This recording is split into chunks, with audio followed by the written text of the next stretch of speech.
Price lord brothers and sisters. இன்னைக்கு ஒரு முக்கியமான ஒரு வீடியோ பார்க்க போறோம். என்ன அப்படின்னா, சில பிரச்சனைகள் வந்து நம்முடைய வாழ்க்கையில இம்மீடியட்டா உடனே நிறுத்தப்பட ஒரு 2 பலிகள் அவசியம். அது என்ன பலிகள், எதுக்காக நம்ம அப்படி செய்யணும் அப்படின்ற பத்தி இந்த வீடியோ நம்ம விரிவா பார்க்கலாம்.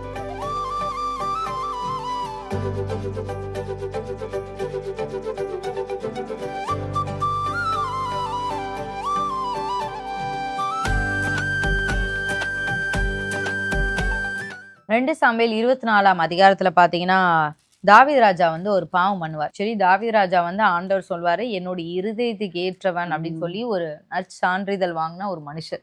ஆனா அந்த மனுஷருடைய வாழ்க்கையிலுமே 2 பெரிய பாவம் வந்து பண்ணி அது நிமித்தம் அவர் ஒரு கான்சிக்வன்ஸ் அனுபவிச்சிருப்பார். ஆண்டவர்ட்ட மன்னிப்பு பெற்றாலுமே பின் விளைவுகள் அவர் வாழ்க்கையில வந்துச்சு. அதுல 2வது பாவம் தான் இது. அப்ப வந்து என்ன நடக்கும் அப்படின்னா, அவர் வந்து எப்பயுமே ஏசப்பா ஆண்டவரையே டிபெண்ட் பண்ணி இருக்கிற ஒரு மனுஷர். அதாவது எந்த ஒரு யுத்தம்னாலும் எடுத்தனே போய் முழங்கால போட்டு, ஆண்டவரே நான் போவா வேண்டாமா, எப்படி பண்ணணும், அந்த யுத்தத்துக்குடைய டாக்டிக்ஸ் கூட ஆண்டவர்கிட்ட கேட்காம வந்து அவர் பண்ணது கிடையாது. எந்த திசையில போகணும், எப்படி போகணும், எந்த வழியா போகணும், எல்லாமே ஆண்டவர் கொடுத்த ஐடியா. ஆண்டவர் போகணும்னு சொன்னாதான் ஒண்ணு அவரா கேட்பாரு, அவர்கிட்ட பேசுவார், இல்லைன்னா தீர்க்கதரிசி மூலமா ஆண்டவர் வந்து இப்படி பேசுங்க அப்படி பேசு, எல்லாமே கரெக்டா பண்றவர். ஒரு யுத்தத்துல வந்து மக்கள் எவ்வளவு இருக்காங்க அப்படிங்கறத தொகை எடுப்பா அப்படின்னு சொல்லி அப்போ அந்த தளபதி கூட சொல்றாரு, அவர் கூட சொல்றாரு, யோவாப் சொல்றாரு, எதுக்கு நீங்க இதெல்லாம் தலையிடுங்க, அதெல்லாம் நீ நீ நீ என்ன அப்படின்னு சொன்ன. என்னதான் இருந்தாலும் கீழே உள்ளவங்க வந்து இவர் வந்து அன்யூஷுவலா ஒரு விஷயம் பண்றாங்க அப்படின்னா, இவர் யூஸ்வலா இதெல்லாம் பண்ணவே மாட்டாரு, ஆனாலும் இவர் பண்றாரு அப்படின்னு இன்னொன்னு மேல அத்தாரிட்டியில உள்ளவங்க எல்லாம் வந்து நம்ம வந்து ஒண்ணுமே பண்ண முடியாது. ராஜா வந்து என்னதான் இவர்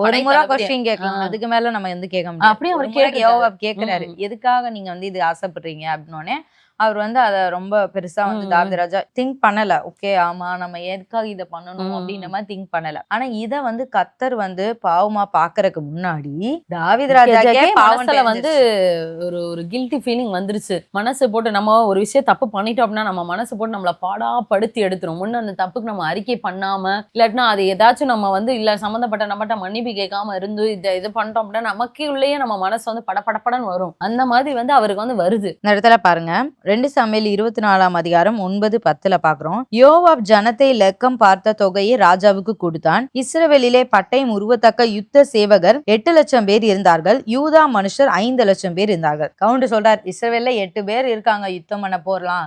யூதால 5 பேர் இருக்காங்க, மொத்தம் 13 லட்சம் பேர் நம்மகிட்ட இருக்காங்க. நம்ம ஸ்ட்ரென்த், நம்ம படையோட ஸ்ட்ரென்த் அப்படின்னு சொல்லி கவுண்ட் கொடுக்குறாரு. இததான் இவரும் கேட்டார். 10வது வசனத்துல இருக்கு, இவ்விதமாய் ஜனங்களை எண்ணின பின்பு ராஜாவின் இருதயம் அவனை வாதித்தது. பாருங்க, ஆண்டவர் கூட சொல்லல, ஆண்டவர் இன்னும் சொல்லவே இல்ல.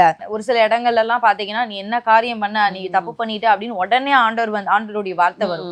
ஆனா இவர் வந்து அப்படி இல்ல, ஃபர்ஸ்ட் எடுத்தோன்னே இவருடைய இருதயமே அதை அக்செப்ட் பண்ணிக்கல. என்னென்ன வந்து இவருடைய இதயம் என்ற வரைக்கும் அவர் வந்து எப்படி, ஒரு சில நேரம் அந்த பிசாசு வந்து நம்மள என்ன பண்ணும்னா, தப்பு பண்ற வரைக்கும் ஒண்ணுமே அந்த கில்ட்டி ஃபீலிங்கோ எதையுமே வந்து இது தப்புங்கிற எண்ணத்தை கூட எடுத்து விட்டுரும். ஆனா தப்பு பண்ணதுக்கு அப்புறம் ஒரு கில்ட்டி ஃபீலிங் கொடுக்கும் பாத்தீங்களா, அதெல்லாம் வந்து பயங்கரமான ஒரு ஃபீலிங்கா இருக்கும். ஒருவேளை நீங்க அந்த இதை அனுபவிச்சிருந்தீங்கன்னா உங்களுக்கு தெரியும், பிசாசு வந்து பண்ற வரைக்கும் நம்மள வந்து ரொம்ப என்கரேஜ் பண்ணி இது தப்புங்கிறதே கூட ஒரு சில நம்ம மனசுல மறைச்சிரும். அதே தான் தாவீது ராஜாவுக்கு நினைச்சு, இது தப்பு இன்னொருத்தவங்க சொல்லும் போது கூட அவருக்கு வந்து இது தப்புங்கிறது கூட அவருக்கு வந்து மைண்ட்ல வரல. செஞ்சு முடிச்ச செகண்ட்ல அவருக்கு அந்த கில்ட்டி ஃபீலிங் வருது.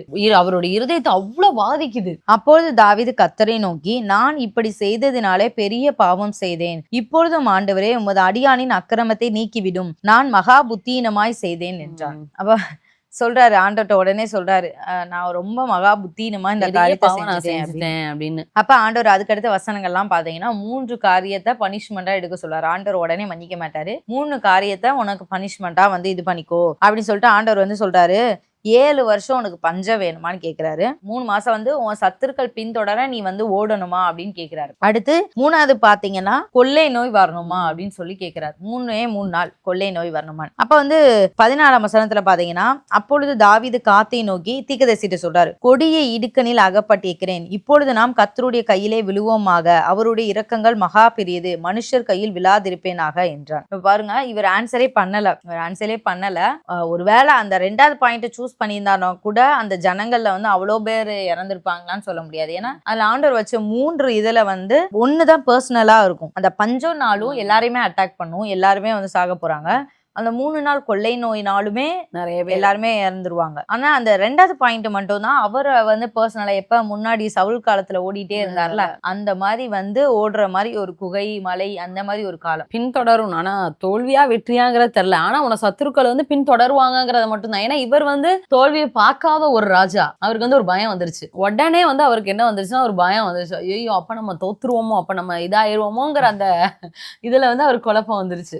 அப்ப ஆனா அவர் எதையுமே சூஸ் பண்ணல. அவர் தன்னையும் சூஸ் பண்ணல, அதே சமயம் நம்மள சேஃப் பண்ணிக்கணும் அப்படின்றக்காகவும் அந்த மாதிரி எதுவுமே சொல்ல. அவர் என்ன சொல்ல வரனா ஜஸ்ட் சரி நம்ம வந்து ஆண்டவர்கிட்டயே விழுந்துருவோம் அப்படின்னு சொல்றாரு. இறக்கத்துக்காக கேட்போம், இறக்கத்துக்காக கேட்பான். ஆனா இப்ப என்ன நடந்துச்சுன்னா பிரச்சனை ஸ்டார்ட் ஆயிடுச்சு. அடுத்த வசனத்துல பாத்தீங்கன்னா ஆண்டவர் வந்து கொள்ளை நோயை வந்து அனுப்ப ஆரம்பிக்கிறார். கொள்ளை நோய் வந்து ஸ்டார்ட் ஆகுது. இதை வந்து பாக்குறாரு. தேவதூதன் எருசலேமை அழிக்க தன் கையை அதன் மேல் நீட்டின போது கர்த்தர் அந்த தீங்குக்கு மனஸ்தாபப்பட்டு ஜனங்களை சங்கரிக்கிற தூதனை நோக்கி போதும் இப்பொழுது உன் கையை நிறுத்தி என்றார். அந்த வேளையிலே கர்த்தருடைய தூதன் எபூசியனாகிய அர்வனாவின் போரடிக்கிற களத்தில் எதிரே இருந்தான். ஜனத்தை உபாதிக்கிற தூதனை தாவீது கண்ட போது அவன் கர்த்தரை நோக்கி இதோ நான் தான் பாவம் செய்தேன், நான் தான் அக்கிரமம் பண்ணினேன், இந்த ஆடுகள் என்ன செய்தது? உம்முடைய கை எனக்கும் என் தகப்பன் வீட்டுக்கும் விரோதமா இருப்பதாக என்று விண்ணப்பம் பண்ணினான். இப்ப வந்து பாக்குறாரு. அவருக்கு ரொம்ப மனசுக்கு ரொம்ப கஷ்டமா இருக்கு. எல்லா ஜனங்களையும் தேவதூதர் 70,000 பேருக்கு மேல வந்து ஆமா அந்த வாதை சங்கரிக்கிறாங்க. அந்த செத்தவங்க வந்து பாருங்களேன். அதனால் தான் முதல் பேர்சபா மட்டும் உள்ள ஜனங்களின் 70,000 பேர் வந்து செத்து போனார்கள் அந்த வாதையினால. அப்ப அவருக்கு ரொம்ப மனசு சங்கடமா இருக்கு. அப்ப ஆண்டவர் இது சொல்றாரு, நான் தான் பாவம் செஞ்சேன், இந்த ஆடுகள் என்ன செஞ்சு, இந்த மக்கள் என்ன பண்ணாங்க, ரொம்ப பாவம், இவங்க தப்பே பண்ணல அப்படின்னு. ஆனா வந்து அதுக்கடுத்து காத் தீர்க்கதரிசி வந்து சொல்றாரு 18 அன்றைய தினமே காத் என்பவன் தாவீதினிடத்தில் வந்து அவனை நோக்கி நீர் போய் எபூசியன் ஆகிய அர்வனாவின் களத்திலே கர்த்தருக்கு ஒரு பலிபீடத்தை உண்டாக்கும் என்றான். அப்ப இப்படிதான் நம்ம வாழ்க்கையில சில பண்ற பிரச்சனை, அதாவது இதை எப்படி நம்ம சொல்லலாம், ஆண்டவரை டிபெண்ட் பண்ணாம நம்மளா சுய பலம், அதாவது ஒரு சுய பலத்தை ஓகே நம்மளுக்கு நம்ம அதாவது நம்ம வந்து ஒரு சில காலங்கள் வந்து ஒரு சில பேர் தாழ்மையா இருப்பாங்க. ஆண்டவரே ஒரு பணம்னா கூட நான் வந்து அதை உங்ககிட்ட கேட்டுதான் நான் வாங்குவேன், அப்படி நடக்கும். கொஞ்சம் ஆண்டவர் வந்து ஆசீர்வதிக்க ஆரம்பிச்சதுமே ஓகே அப்படியே அசால்ட் வந்துருது. இதுதானே ஆண்டவர் எதிர்பார்ப்பாரு. இது ஆண்டவர் பார்த்துப்பாரு. ஆண்டவர் அனுமதிக்காம அது வந்துச்சு அது இதுன்னு சொல்லி அதை வந்து ரொம்ப அசால்ட்டா இது பண்றது. அந்த மாதிரி நேரம் தான் ஆண்டவர் வந்து கோவப்பட்டு கடைசியில அந்த இடத்துல செக் வைக்கிறாருன்னு வைங்களேன். அந்த செக் வைக்கிறது நம்மளை மட்டும் கிடையாது, நம்மளை சுத்தியில உள்ள எல்லாருமே கண்டிப்பா பாதிக்கும். ஆனா நமக்கு ஒரு கில்ட்டி ஃபீலிங் வரும். ஓகே நம்ம செஞ்ச பாவத்தினால தானே ஆண்டவர் எல்லாரையுமே வந்து இது பண்றாரு அப்படின்ற ஒரு கில்ட்டி ஃபீலிங் வரும். ஆனா இப்பதான் அந்த இதை நல்லா புரிஞ்சுக்கணும். சில பிரச்சனை வந்து நம்ம பாவத்தினால தான் நம்ம குடும்பத்துக்குள்ள வருதுன்னு வைங்களேன். இல்ல நம்ம செய்த ஒரு பாவத்தினால நம்ம எடுத்த ஒரு தவறான டிசிஷனால தான் அந்த பொருளாதாரம் பாதிக்கப்படுது, ஏதோ ஒரு காரியம் பாதிக்கப்படுதுன்னு வைங்க. நம்ம ஃபீல் பண்றனால மட்டும் ஒன்னும் ஆக போறது கிடையாது. இங்கதான் நிறைய கிறிஸ்தவங்க மிஸ்டேக் பண்றாங்க. ஓகே நான் பண்ணேன் பாவம், ஆனா நான் மன்னிப்பு கேட்டேன். இந்த தாவீது ராஜா கர்த்தர்கிட்டயும் சொல்றாரு, நான் வந்து எனக்கு விரோதமா இருப்பதாகன்னு சொல்றாரு. ஆனா ஆண்டவர் வந்து அதையும் தாண்டி உன்னை எதிர்பார்த்தார். அததான் வந்து அந்த காத்து தீர்க்கதரிசி வந்து சொல்றாரு. அந்த காத்து தெளிவா சொல்றாரு, நீ ஆண்டவருக்கு ஒரு பலிபீடத்தை இது பண்ணணும் அப்படின்னு சொல்லிட்டு. அப்பதான் வந்து தாவீது ராஜா போய் ஆண்டவர் சொன்ன மாதிரியே அந்த பலிபீடத்தை வந்து இது பண்றாரு. நான் ஒரு சகோதரி கூட அன்னைக்கு ஒரு பிரேயர் ரெக்வெஸ்ட் அனுப்பியிருந்தாங்க. என்னன்னா இவங்க வந்து ஸ்கூல் படிக்கிறப்பயோ காலேஜ் படிக்கிறப்பயோ ரசிக்கப்பட்டுட்டாங்க.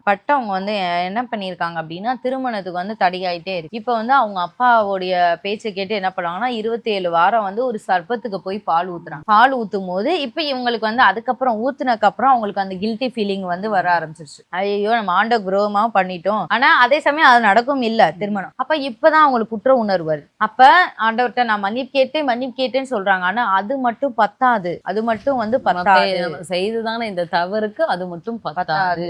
அப்ப அதையும் தாண்டி நம்ம ஒரு சில காரியங்கள் பண்ணணும். நம்ம இதைதான் நான் இப்ப சொன்னது ஒரு உதாரணத்துக்கு வந்து இப்ப அந்த எக்ஸாம்பிள் வந்து எனக்கு நிறைய பேருக்கு அது யூஸ் ஆகும் தோணுனால நான் சொல்றேன். ஆனா இதையும் தாண்டி நம்ம நிறைய காரியங்கள் நம்ம உணர்றோம். ஆனா அதுக்கடுத்து என்ன பண்றோம் அப்படின்றதான் நம்ம இப்ப பார்க்க மன்னிப்பு கேட்கிறோம். ஆனா ஆண்டவர் அந்த இடத்துல முழுசா நம்மள மன்னிச்சாராங்கிறது வந்து அந்த வாதை நிறுத்தப்படணும். நம்ம வாழ்க்கையில உள்ள ஆண்டவர் ஏதோ ஒரு ஓட்டை இருக்கு பாத்தீங்களா, அது அடைக்கப்படணும். அன்னைக்கு ஓட்டை விழுந்துருச்சு. அன்னைக்கு தாவீது செஞ்ச பாவத்தினால ஒரு ஹோல் கிரியேட் ஆயிருச்சு. பிசாசு அந்த ஓட்டை வழியே உள்ள வந்துட்டான். பிசாசு வரலாம், சங்கரிக்கிற தூதன் வரலாம், சங்கார தூதன் வரலாம். ஆண்டவர் இந்த இடத்துல மனஸ்தாபப்பட்டு ஒரு செகண்ட் அந்த ஸ்டாப் பண்ணி அந்த தூதன் வந்து அந்த களத்திலேயே தான் நிக்கிறாரு. நீங்க நோட் பண்ணி பாருங்க. ஆண்டவர் வந்து பாக்குறாரு இவங்க என்ன பண்ணுவாங்கக்கா வெயிட் பண்ணி பாக்குறக்கா. அந்த தூதன் வந்து அந்த களத்திலேயே தான் நிக்கிறாரு. அடுத்து இவங்க என்ன பண்ணுவாங்க அந்த தூதனை ஆண்டவர் வந்து நம்ம பாட்டுக்கு அசால்ட்டா விட்டுட்டோம்னு வைங்களேன். இதே தாவீது ராஜா வந்து பலியிட சொல்லி இப்ப தீர்க்கதரிசியும் பலியிட சொல்லி இவர் பாட்டுக்கு அசால்ட்டா விட்டுட்டாருன்னு வைங்களேன், அந்த தூதன் களத்துல நின்று தூதன் அப்படியே மொத்த எல்லா அந்த இருந்த என்னன்னு அந்த லட்சக்கணக்கான பேரையும் இதாச்சும் ஆயிரக்கணக்குல போயிருச்சு. ஆனா நின்று லட்சத்தையும் ஆண்டவர் வந்து அந்த இடத்துல அழிச்சிருப்பாரு. இப்ப நம்ம வந்து அது எப்படி நிறுத்தப்பட்டது அந்த ஃபைனல் சொல்யூஷன் தான் நம்ம வந்து அதை பார்க்க போறோம். இந்த இடத்துல ராஜா வந்து நம்ம பாக்குறாரு என்ன பண்றாரு அப்படின்னா 2 சாமுவேல் 24ஆம் அதிகாரம் கடைசி வசனம் 25ஆம் வசனம் பாக்குறோம். அங்கே தாவீது கர்த்தருக்கு ஒரு பலிபீடத்தை கட்டி சர்வாங்க தகன பலியும் சமாதான பலியும் செலுத்தினான். அப்பொழுது கர்த்தர் தேசத்துக்காக செய்யப்பட்ட வேண்டுதலை கேட்டருளினார். இஸ்ரவேலின் மேல் இருந்த அந்த வாதை நிறுத்தப்பட்டது. எப்ப நிறுத்தப்பட்டது? இங்க வந்து ஆண்டவரா ஸ்டாப் பண்றாரு. இங்க வந்து கம்ப்ளீட்டா நிறுத்தப்படுது. 2 பலி செலுத்துற சர்வாங்க தகன பலி, சமாதான பலி. இஸ்ரவேல் ஜனங்களை வந்து அன்னைக்கு நிறைய ஒரு 5-6 பலி நிறைய பலி செலுத்துவாங்க. நீங்க லேவியராம் புஸ்தகத்தை எடுத்து பாத்தீங்கன்னாலே தெரியும். போஜன பலி, பாவ நிவாரண பலி, குற்ற நிவாரண பலி, சர்வாங்க தகன பலி, சமாதான பலி. அதுல 2 ஃபர்ஸ்ட் பெரிய பலி வந்து சர்வாங்க தகன பலி, சமாதான பலி. அத சர்வாங்க தகன பலினா என்னன்னா, அந்த லேவியராம் அந்த ஒரு 5 சாப்டர்ஸ்குள்ள நீங்க படிச்சீங்கனாலே எல்லா பலியும் பத்தி நீங்க வந்து தெரிஞ்சுக்கலாம். நீங்க எடுத்து படிச்சு பாருங்க. அதாவது நான் ஒரு அனிமல்ஸ் வந்து துண்டு துண்டா வெட்டி நான் உங்களுக்கு தான் ஆண்டவரே அந்த ஃபுல் சரண்டர். லேவியராகமம் 1ஆம் அதிகாரம் 3ஆம் வசனம் பார்க்கலாம். அவன் செலுத்துவது மாட்டு மந்தையிலிருந்து எடுக்கப்பட்ட சர்வாங்க தகன பலியானால் அவன் பழுதற்ற ஒரு காளையை செலுத்துவானாக. கர்த்தருடைய சந்நிதியிலே தான் அங்கீகரிக்கப்படும்படி அவன் அதை ஆசரிப்பு கூடார வாசத்திலே கொண்டு வந்து. பாருங்களேன், ஆண்டவருடைய சந்நிதியில நம்ம அங்கீகரிக்கப்படணும். அந்த சர்வாங்க தகன பலினா இப்ப சில நேரம் எதிரிகள்லாம் வந்து பிடிச்சிருவாங்க, ஆட்களை பிடிச்சிருவாங்க. கடைசியில வந்து இப்படி ஹேண்ட் ரைஸ் பண்ணி இது பண்ணு அப்படின்னு சொல்லுவாங்க. நான் ஃபுல் சரண்டர் ஆயிட்டேன். அதாவது அந்த இப்படி ஃபுல் சரண்டர் ஆனோம்னா அவங்க நம்மளுக்கு உயிர் பிச்சை கொடுக்கறதுக்கு வாய்ப்பு இருக்கு.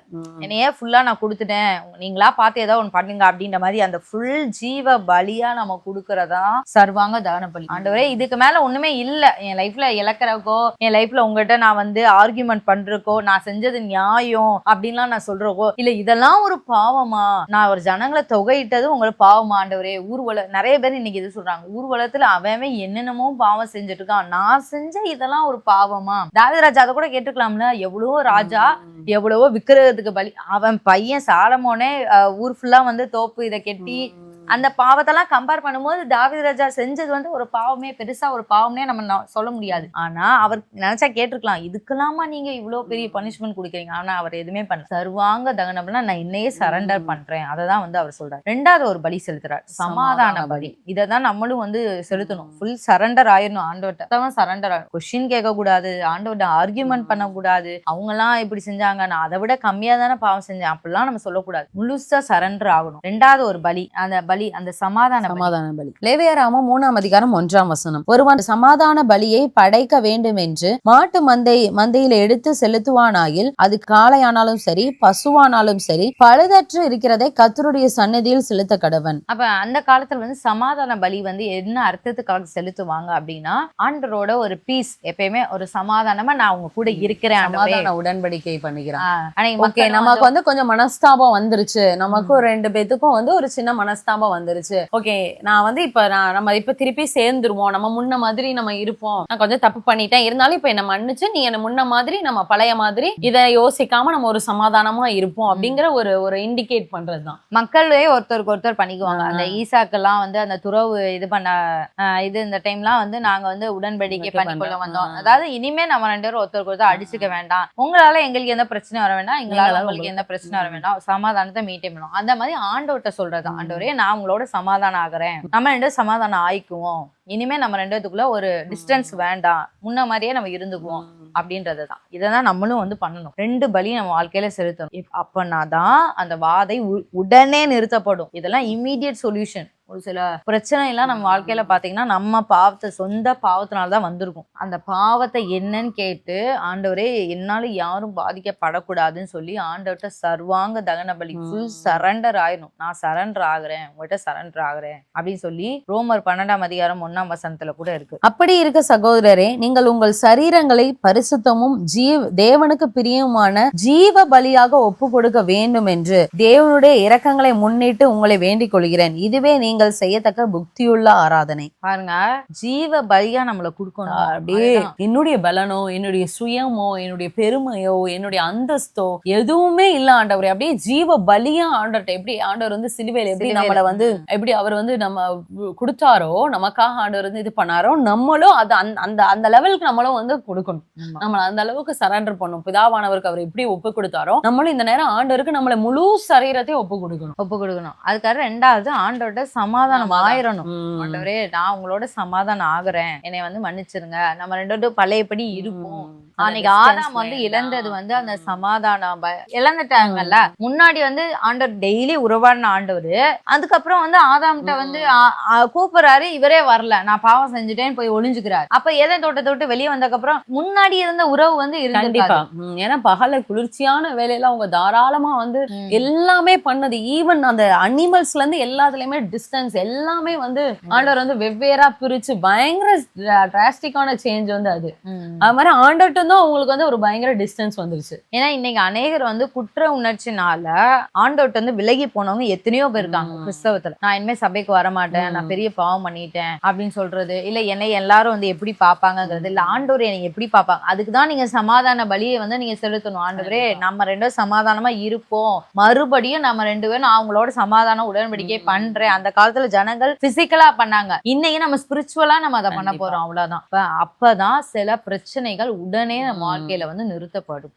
இந்த வீடியோ உங்களுக்கு ரொம்ப பிரயோஜனமா இருந்திருக்கும் அப்படின்னு நாங்க சுவாசிக்கிறேன். ஏன்னா இந்த 2 விஷயத்தை நீங்க மறந்துறாங்க. ஒரு சில பிரச்சனைகள் நம்ம வாழ்க்கையில உடனே நிறுத்தப்படணும் அப்படின்னா இதுல நம்ம எதுவும் மிஸ்டேக் பண்ணிருக்கோமா நீங்க பாருங்க, அனலைஸ் பண்ணுங்க. ஏன்னா நிறைய வகையில தான் நமக்கு பிரச்சனை வரும். பட் இது மூலியமா நம்ம பண்ற தப்பு மூலியமா வந்து நம்ம குடும்ப நபர்களுக்கும் நமக்கும் ஏதோ பாதிப்பு வருது அப்படின்னா நீங்க இந்த இதை இமீடியட்டா நம்ம செஞ்சோம் அப்படின்னா நிச்சயமா சர்வாங்க தகன பலியும் சமாதான பலியும் நம்ம செலுத்தும் போது நிச்சயமா ஆண்டவர் வந்து ஒரு இரக்கம் பாராட்டி உடனே அதை நிறுத்தப்பட்டது. நம்மளுடைய வாழ்க்கையில இருக்கிறதான பிரச்சனை ஆண்டவர் வந்து உடனே ஆண்டவர் வந்து ஸ்டாப் பண்ணுவார். இப்போ உங்களுக்கு புரிஞ்சிருக்கும் அப்படின்னு நாங்க விசுவாசிக்கிறோம். சோ நீங்க அந்த பிரச்சனையில இருந்தீங்க அப்படின்னா நிச்சயமா இதை செஞ்சு பாருங்க, நிச்சயமா அது உங்க வாழ்க்கைக்கு அது பிரயோஜனமா இருக்கும். இந்த வீடியோ நீங்க அநேகருக்கு ஷேர் பண்ணுங்க. இந்த சத்தியம் தெரியாதவங்க, இது ஒருவேளை இந்த பிரச்சனையில அவங்களுக்கு கஷ்டப்பட்டு இருந்தாங்கன்னா அவங்களுக்கு இது பிரயோஜனமா இருக்கும். மீண்டும் அடுத்த ஒரு வீடியோல உங்களை சந்திக்கிறோம். கர்த்தர் உங்களை ஆசீர்வதிப்பாராக.